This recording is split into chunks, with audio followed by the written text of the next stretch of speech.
السلام علیکم ورحمۃ اللہ وبرکاتہ.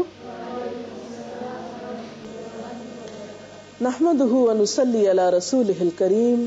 اما بعد فاعوذ بالله من الشيطان الرجيم. بسم الله الرحمن الرحيم. رب اشرح لي صدري ويسر لي امري واحلل عقدة من لساني يفقهوا قولي. ہماری آج کی گفتگو کا موضوع ہے ہمدردی کا مہینہ. رمضان المبارک کو نبی اکرم صلی اللہ علیہ وسلم نے شہر المواسات کہا ہے. مواسات کا مطلب ہوتا ہے ایک دوسرے کی ہمدردی کرنا، ایک دوسرے کا دکھ بانٹنا، ایک دوسرے کی مدد کرنا. تو گویا یہ مہینہ اپنے اندر ہم سب کے لیے ایک سبق رکھتا ہے کہ جب بھوک کے تجربے سے ہم گزریں روزے کی حالت میں تو دوسروں کی بھوک کو بھی یاد کر لیں. جب ہم خود تھکاوٹ کا شکار ہوں، کسی بھی مشکل کا شکار ہوں، تو ہمیں اس وقت دوسروں کی مشکلات یاد آنی چاہیے. ارشاد باری تعالیٰ ہے انما المؤمنون اخوہ، کہ مومن آپس میں بھائی بھائی ہیں. گویا تمام اہل ایمان ایک بڑا خاندان ہیں.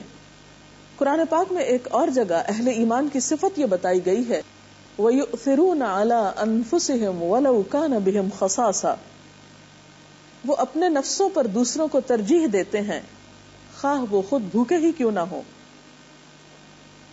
ہم سب کو اپنا اپنا جائزہ لینا چاہیے کہ کیا واقعی ہمارے اندر رمضان میں ایسی کیفیت پیدا ہو رہی ہے کہ ہم اپنی ذات کے باہر دوسروں کو بھی دیکھ سکیں، صرف اپنے لیے نہ جئیں، اوروں کے لیے بھی جینا سیکھیں. حضرت نعمان بن بشیر کہتے ہیں کہ رسول اللہ صلی اللہ علیہ وسلم نے فرمایا تم مومنوں کو آپس میں رحم کرنے، محبت رکھنے اور مہربانی کرنے میں ایسا پاؤ گے جیسے ایک جسم ہو. جب جسم کا کوئی عضو دکھتا ہے تو سارے بدن کے اعضاء اس کے دکھ میں شریک ہو جاتے ہیں، اور بیداری اور بخار میں سارا جسم شریک رہتا ہے. اب سوال یہ پیدا ہوتا ہے کہ ہم دوسروں کی ہمدردی کس طرح کر سکتے ہیں. آپ صلی اللہ علیہ وسلم کی تعلیمات کا جب ہم جائزہ لیتے ہیں تو کچھ چیزیں نکھر کر ہمارے سامنے آتی ہیں. انہی کی روشنی میں ہم اس حکم پر عمل کرنے کے بارے میں سوچیں گے. تو اس میں پہلی چیز یہ ہے کہ ہمدردی کا ایک بڑا طریقہ ہے کھانا کھلانا، دوسرے کی بھوک مٹانا. قرآن پاک میں اللہ تعالیٰ فرماتے ہیں وَيُطْعِمُونَ الطَّعَامَ عَلَىٰ حُبِّهِ مِسْكِينًا وَيَتِيمًا وَأَسِيرًا انما نطعمکم لوجہ اللہ لا نرید منکم جزاء ولا شکورا. اور اللہ کی محبت میں مسکین، یتیم اور قیدی کو کھانا کھلاتے ہیں اور ان سے کہتے ہیں ہم تمہیں صرف اللہ کی خاطر کھلا رہے ہیں، ہم تم سے نہ کوئی بدلہ چاہتے ہیں اور نہ شکریہ کی توقع رکھتے ہیں. اسی طرح ایک حدیث میں بھی آتا ہے کہ ایک شخص نے آپ صلی اللہ علیہ وسلم سے پوچھا اسلام کی کون سی خصلت بہترین ہے؟ آپ نے فرمایا کھانا کھلانا اور ہر مسلمان کو سلام کرنا، خواہ تم اسے پہچانتے ہو یا نہیں پہچانتے. ایک آدمی نے نبی صلی اللہ علیہ وسلم سے پوچھا اسلام کی کون سی خصلت بہترین ہے، یعنی اسلام میں کون سی خوبی سب سے اچھی ہے؟ آپ نے فرمایا کھانا کھلانا اور ہر ایک کو سلام کرنا، خواہ اس کو تم جانتے ہو یا نہیں جانتے. حضرت عبداللہ بن عمر بیان کرتے ہیں کہ نبی صلی اللہ علیہ وسلم نے فرمایا کہ خدا رحمان کی بندگی کرو، لوگوں کو کھانا کھلاؤ اور سلام کو رواج دو تو تم سلامتی کے ساتھ جنت میں داخل ہو جاؤ گے. حضرت سعد بن عبادہ بیان کرتے ہیں میں نے عرض کیا اے اللہ کے رسول صلی اللہ علیہ وسلم کون سا صدقہ سب سے افضل ہے؟ تو آپ نے فرمایا پانی پلانا. تو اس سے اندازہ ہوتا ہے کہ اگر ہم واقعی دوسرے انسانوں کی ہمدردی کرنا چاہتے ہیں تو اس کے لیے ہمیں سب سے پہلے ان کی بنیادی ضروریات کے بارے میں سوچنا ہوگا. ہر شخص کو کھانے کی ضرورت ہے. ہمیں اپنے آس پاس دائیں بائیں اور قریب کے علاقوں میں سب سے پہلے دیکھنا چاہیے کہ ان میں کوئی ایسا شخص تو نہیں جس کو افطار میں کچھ میسر نہ آیا ہو، جس نے بغیر کچھ کھائے پیے روزہ رکھا ہو، کیونکہ بھوک کی تکلیف شدید تکلیفوں میں سے ہے۔ آپ صلی اللہ علیہ وسلم نے فرمایا کہ وہ شخص مومن نہیں جو خود تو پیٹ بھر کر کھانا کھائے اور اس کا پڑوسی اس کے پاس ہی بھوکا سو رہا ہو۔ یہ اسلام کے بالکل ابتدائی اور بنیادی اخلاق میں سے ہے۔ ہمدردی کا ایک اور طریقہ یہ ہے کہ انسان دوسرے کی ضروریات پر اپنا مال خرچ کرے، اور ان ضروریات میں پھر لباس ہو سکتا ہے، تعلیم ہو سکتی ہے، علاج ہو سکتا ہے۔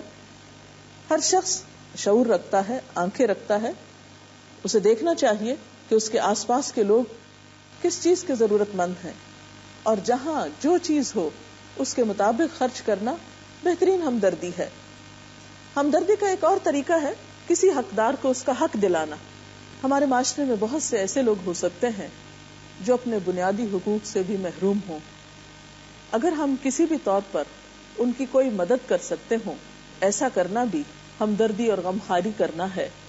قرآن پاک میں اللہ سبحانہ وتعالی فرماتے ہیں، پس اے مومن رشتہ دار کو اس کا حق دے، مسکین اور مسافر کو۔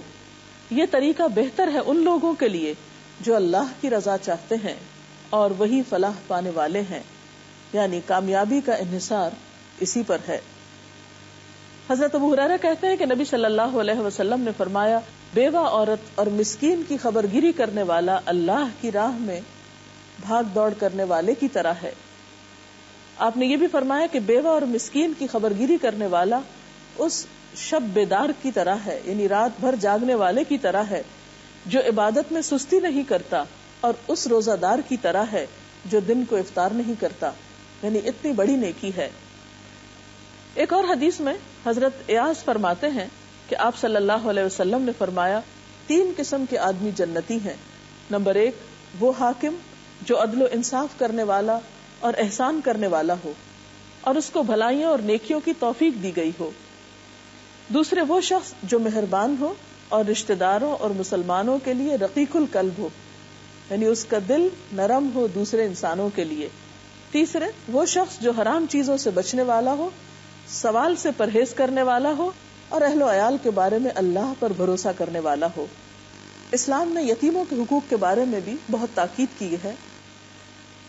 ہمارے اپنے ہی خاندان میں، ہمارے رشتہ داروں میں، ہمارے قریبی جاننے والوں میں کہیں نہ کہیں ایسے لوگ ہو سکتے ہیں جو ایسی پریشانی کا شکار ہوں، یتیمی کا شکار ہوں۔ تو اس کے بارے میں ایک حدیث میں آتا ہے کہ جو شخص اللہ کی خوشنودی کے لیے کسی یتیم کے سر پہ ہاتھ پھیرے، یعنی آپ دے کچھ نہیں رہے، صرف ہمدردی کر رہے ہیں، پیار کر رہے ہیں، شفقت کا ہاتھ سر پہ پھیر رہے ہیں، تو یتیم کے سر کے ہر بال کے عوض جس پر اس کا ہاتھ پڑے نیکیاں لکھی جاتی ہیں۔ اور جو شخص یتیم بچی یا بچے کے ساتھ اس کی پرورش میں احسان کرے تو وہ اور میں جنت میں اس طرح ہوں گے جس طرح یہ 2 انگلیاں ملی ہوئی ہیں۔ آپ نے 2 انگلیوں کو ملا کر بتایا، یعنی ایسے بچے جن کا باپ فوت ہو چکا ہو، اگر کوئی شخص ان بچوں کے ساتھ احسان کا رویہ اختیار کرتا ہے، مثلا بعض اوقات کوئی شخص کسی بیوہ عورت سے شادی کرتا ہے، اس بیوہ عورت کے پچھلے شوہر سے بچے ہو سکتے ہیں، وہ باپ فوت ہو چکا ہوتا ہے، ایسے بچوں کو عموماً ہمارے معاشرے میں صحیح محبت یا کیئر نہیں ملتی، وہ ہمیشہ اپنے اوپر ایک بوجھ ہی سمجھے جاتے ہیں۔ ایسے بچوں کے ساتھ احسان کرنا، محبت کرنا، شفقت دینا، انہیں اپنے باپ کی کمی کا احساس نہ ہونے دینا، یہ ایک بہترین نیکی ہے۔ پھر اسی طرح ہمدردی اور غمخواری کے اس مہینے میں ہم لوگوں کی ایذا رسانی کو ان سے دور کر سکتے ہیں۔ ان کو دکھ دینے سے بچنا روزے کے تقاضوں میں سے ہے۔ آپ صلی اللہ علیہ وسلم نے فرمایا کہ المسلم من سلم المسلمون من لسانہ ویدہ، مسلمان تو وہ ہے جس کے ہاتھ اور زبان سے دوسرے مسلمان محفوظ رہیں، اور روزہ بھی اسی چیز کا تقاضا کرتا ہے۔ حضرت ابن عمر کہتے ہیں کہ نبی صلی اللہ علیہ وسلم نے فرمایا، مسلمان مسلمان کا بھائی ہے، نہ وہ اس پہ زیادتی کرتا ہے، نہ اس کو بے یار و مددگار چھوڑتا ہے، نہیں مصیبت میں اسے دیکھ کے خود بھاگ نہیں جاتا، مدد کے لیے آگے بڑھتا ہے۔ اور فرمایا، جو کوئی اپنے بھائی کی حاجت روائی کرے گا، یعنی اس کی مشکل میں کام آئے گا، اللہ تعالیٰ اس کی حاجت روائی کرے گا، اور جو کوئی ایک مسلمان کی مصیبت دور کرے، اللہ تعالیٰ اس کی آخرت کی مصیبتوں میں سے ایک مصیبت قیامت کے دن دور کر دے گا، اور جو شخص مسلمان کی پردہ پوشی کرے گا، اللہ تعالیٰ اس کی پردہ پوشی فرمائے گا۔ تو اللہ تعالیٰ سے دعا ہے کہ وہ ہمیں ہمدردی اور غمخواری کرنے کے اس مہینے میں حقیقی معنوں میں ایسا دل دے، ایسا احساس دے اور ایسی کوشش کی توفیق دے کہ ہم اس کا حق ادا کر سکیں۔ ایک شخص کب تک یتیم ہوتا ہے، مطلب کس ایج تک؟ ان کا سوال یہ ہے کہ ایک شخص یتیم کب تک ہوتا ہے؟ یتیم بالغ ہونے سے پہلے تک ہوتا ہے، بلوغت کے بعد یتیمی باقی نہیں رہتی۔ اجازت چاہتے ہیں، اللہ حافظ۔